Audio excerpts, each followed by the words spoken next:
সুপ্রিয় দর্শক, প্রথম আলোর নিউজরুম থেকে সবাইকে স্বাগত জানাচ্ছি। সঙ্গে আছি আমি বায়েজিদ আহমেদ। নির্বাচিত খবরে আজ আমরা কথা বলবো প্রবল বৃষ্টি এবং পাহাড় ধস নিয়ে। আর এই বিষয়ে আলোচনার জন্য আমার সঙ্গে আছেন প্রথম আলোর সহকারী বার্তা সম্পাদক পার্থশঙ্কর সাহা।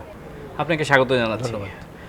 আমরা যখন কথা বলছি এই মুহূর্তেও কিন্তু বৃষ্টি হচ্ছে। সকাল থেকেই সারা দেশে প্রবল বৃষ্টি হয়েছে, মাঝে মধ্যে থেমেছে, আবার বৃষ্টি চলছে। আবহাওয়ার পূর্বাভাস কি বলছে? হ্যাঁ বাজি, ধন্যবাদ আপনাকে। সেটা হচ্ছে যে আজকে প্রায় 6 দিন হয়ে গেল টানা বৃষ্টি। দেশের সর্বত্র যে একই ধরনের বৃষ্টি হয়েছে তা না। যেমন ধরুন রাজধানীর কথা যদি আমরা বলি, আমরা তো দেখেছি যে আজকে বৃষ্টি হচ্ছে, আবার একটু রোদের মুখও কিন্তু দেখা গিয়েছিল, তারপরে আবার বৃষ্টি হচ্ছে, এইরকম একটা অবস্থা। এবং এটা আবহাওয়া অধিদপ্তর আজকে সকালে আমরা একাধিক প্রতিবেদন করেছি। একদম সকালবেলা আমি যখন প্রতিবেদন করার জন্য কথা বললাম অধিদপ্তরের সঙ্গে, কর্মকর্তাদের সঙ্গে, তারা কিন্তু এরকমই বললেন যে আজকে এইরকম হবে। আজকে রাজধানীর কথাটা আমি যদি বলি যে হয়তো একদম মনে হবে যে বৃষ্টি নেই এরকম, কিন্তু একেবারে মেঘমুক্ত কিন্তু কখনোই হয়নি। রোদ উঠেছিল কিন্তু মেঘমুক্ত আসলে হয়নি। আর দেশের রোদের মধ্যে এক ধরনের লুকোচুরি খেলা এটা বলা যায়। রাজধানীর ক্ষেত্রে যদি এটা বলি, কিন্তু অন্যত্র কিন্তু অনেকটাই বৃষ্টি হচ্ছে। বিশেষ করে আপনার চট্টগ্রামে আজকে চট্টগ্রাম, সিলেট, ময়মনসিংহ, খুলনা, আসলে 8টা বিভাগেই আজকে ভারী বৃষ্টির মানে পূর্বাভাস আছে। সে অনুযায়ী এরকম করেই হচ্ছে। তবে এখানে একটা আশার দিক আমরা বলতে পারি আর কি। বৃষ্টি এখন আমাদের কাছে একটু মানে কি বলবো, একটু বোঝা হয়ে গেছে আর কি। এত বৃষ্টি এবং এর মানে কনসিকুয়েন্সটা তো মারাত্মক হয়েছে, সেটা নিশ্চয়ই আমরা আজকে কথা বলবো। তো এখন যেটা হয়েছে যে চট্টগ্রাম বিভাগে কিন্তু কম্পারেটিভলি আজকে বৃষ্টি কম। তারপরে ময়মনসিংহ বিভাগেও বৃষ্টি কম। আমি যদি ময়মনসিংহ বিভাগে এখন পর্যন্ত আপনাকে বলি আর কি, গতকাল মানে 100-র উপরে মানে অতি ভারী বৃষ্টি হয়েছিল। সেটা আজকে 41-এর মতো আমি সর্বশেষ যতটুকু জানি। নেত্রকোনাতেও কাছাকাছি এইরকম। চট্টগ্রামে সেখানে আপনি জানেন বা যেতে এবার প্রায় 400 মিলিমিটারের মতো বৃষ্টি হয়েছিল একদিন। সেই জায়গাটায় কিন্তু আজকে বেশ খানিকটাই কম বলা যায়। গত 24 ঘন্টায় সেখানে 210-এর মতো 10 মিলিমিটারের মতো বৃষ্টি হয়েছে। খাগড়াছড়িতে বলা যায় এক ধরনের ডুবেই আছে। খাগড়াছড়ির সাথে বৃষ্টির যে প্রভাবটা সবচেয়ে কিন্তু পড়েছে চট্টগ্রাম বিভাগে, তাই না? আপনি দেখেন অন্যত্র বা বাংলাদেশের অনেক জায়গায় বৃষ্টি হচ্ছে, কিন্তু একদম সড়ক ডুবে সড়ক যোগাযোগ বিপর্যস্ত হয়ে পড়া, সেটা কিন্তু ঘটেছে চট্টগ্রাম বিভাগে। রাঙামাটির মানে আন্তঃবিভাগীয় যে সড়কগুলো, যেমন ধরেন মানে এক জেলার সাথে আরেক জেলার যে সম্পর্ক যোগাযোগ, সেখানে চট্টগ্রামের সাথে রাঙামাটির কিন্তু অনেকটা বিচ্ছিন্ন হয়ে গেছে। তারপর রাঙামাটির সাথে খাগড়াছড়িরটা বিচ্ছিন্ন হয়ে গেছে।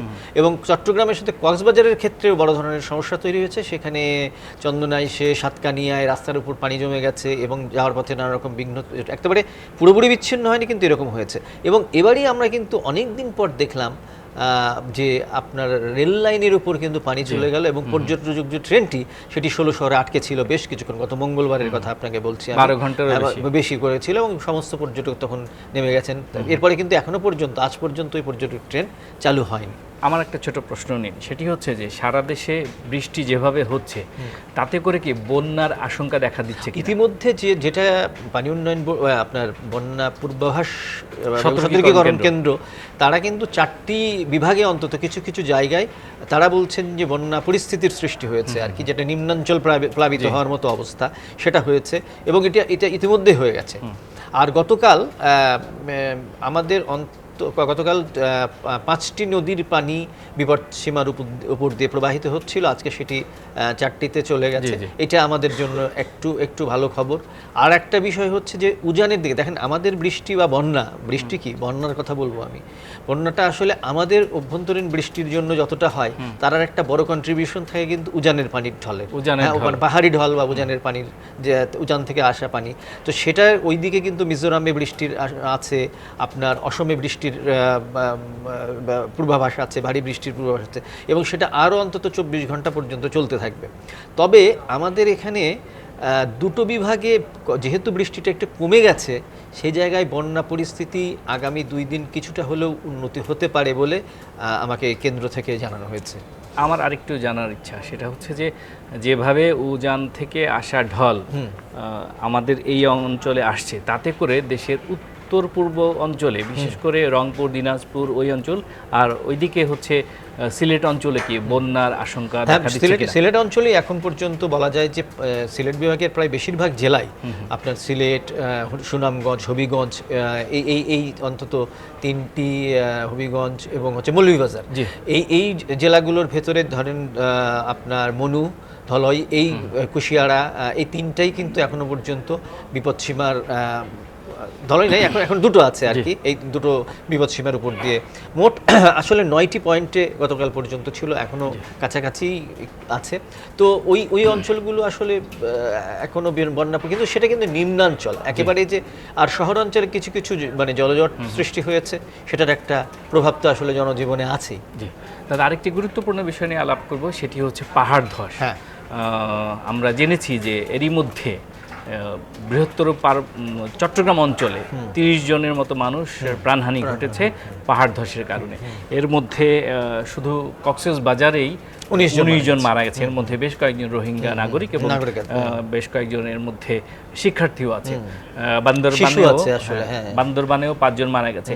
সামগ্রিকভাবে আমরা যদি পাহাড় ধসের কথা চিন্তা করি, পাহাড় ধসটা কেন হচ্ছে, এটি আসলে প্রতিরোধের উপায় কি?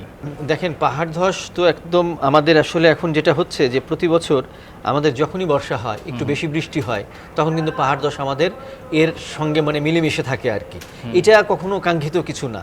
এর একটা কারণ হচ্ছে যে আমরা মানে পাহাড় তো ন্যাচারালি আমাদের যেখানে লুজ থাকে স্যান্ড, সেখানে তো কিন্তু কখনো কখনো পাহাড় ধসে যেতেই পারে।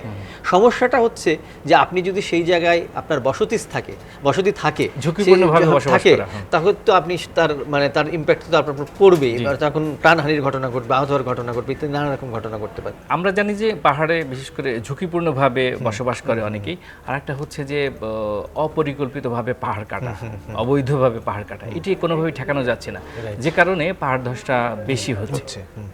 অবশ্যই এটা হচ্ছে যে এবং চট্টগ্রাম ধরেন, এটা একটা এই শহরটার ভিতরে অনেক টিলা আছে, পাহাড় আছে, সেই জায়গাটায় একটা মানে যেটার খুব আদর্শ একটা সিটি হওয়ার কথা ছিল, কিন্তু প্রতি বছর মৃত্যুর সময় আমরা সেখানে বা আপনার বন্যার সময় আমরা সেই জায়গায় বা বৃষ্টির সময় সেই জায়গায় আমরা পাহাড় ধসের মতো ঘটনা দেখি, অনেক প্রাণহানি দেখি।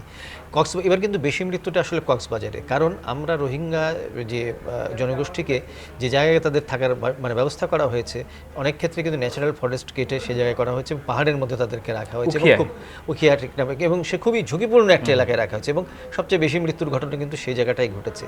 চট্টগ্রাম আমি আপনাকে ছোট্ট করে অভিজ্ঞতা বলি। গতকাল যখন বান্দরবানের 5 জন মারা গেল, আমি জেলা প্রশাসক এবং এসপি দুজনের সঙ্গেই কথা বললাম।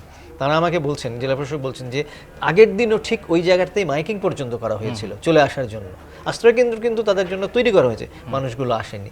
এবং দেখবেন দুটো পরিবার ঘুমন্ত অবস্থায় ছিল, 3 জন, স্বামী স্ত্রী সন্তান এবং স্বামী স্ত্রী, এই 5 জন মারা গেছে। তার মানে আমরা জানি যে ঝুঁকিপূর্ণ এলাকাগুলো মানে নির্দিষ্ট করা আছে, মানে করা আছে অন্ততপক্ষে ঝুঁকিপূর্ণ আমরা বলে বুঝি, প্রশাসন চেষ্টাও করে, কিন্তু অনেক ক্ষেত্রে সেটা হয় না এবং এই ধরনের অকাল প্রাণহানি হয়।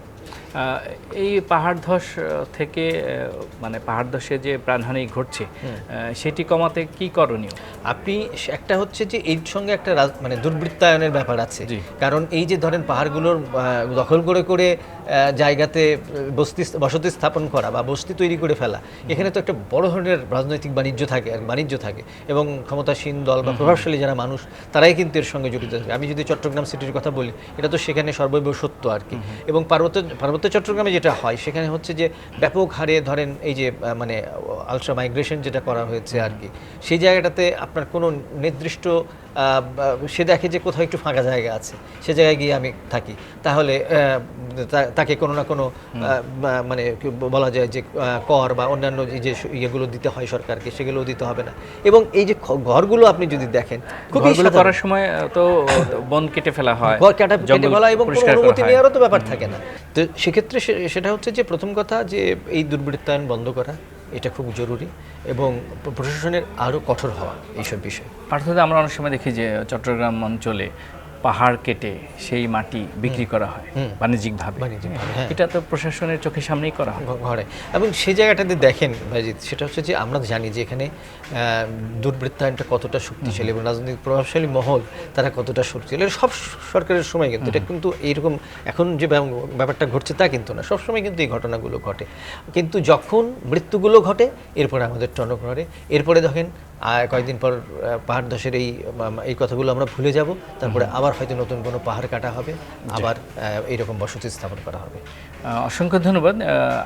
আমাদের এই আলোচনা চলতেই থাকবে। আমরা আমাদের পক্ষ থেকে গণমাধ্যম সবসময় প্রতিবেদনও করবে, গণমাধ্যম এই মেসেজটাও দিবে যে পাহাড় কাটা অন্যায়, প্রশাসনের চোখের সামনে এই যে পাহাড়গুলো কাটা হচ্ছে, পাহাড়ে অবৈধ বসতি স্থাপন, সেগুলো যেন নিবৃত্ত করা হয় এবং আশা করব যে প্রশাসন তারা প্রয়োজনীয় ব্যবস্থা নেবে এবং যাতে করে ভবিষ্যতে পাহাড় ধস কমে আসে এবং মানুষের প্রাণহানি কম ঘটে। আপনাকে অসংখ্য ধন্যবাদ চমৎকার আলোচনার জন্য। প্রিয় দর্শক, কথা বলছিলাম প্রথম আলোর সহকারী বার্তা সম্পাদক পার্থশঙ্কর সাহার সঙ্গে। আমরা কথা বলছিলাম দেশ জুড়ে অতিবৃষ্টি এবং পাহাড় ধস নিয়ে। নির্বাচিত খবর আজ এ পর্যন্তই। আগামীকাল অন্য কোনো বিষয়, অন্য কোনো সহকর্মীকে নিয়ে হাজির হব। ততক্ষণ সবাই ভালো থাকুন, নিরাপদে থাকুন। সবার জন্য শুভকামনা।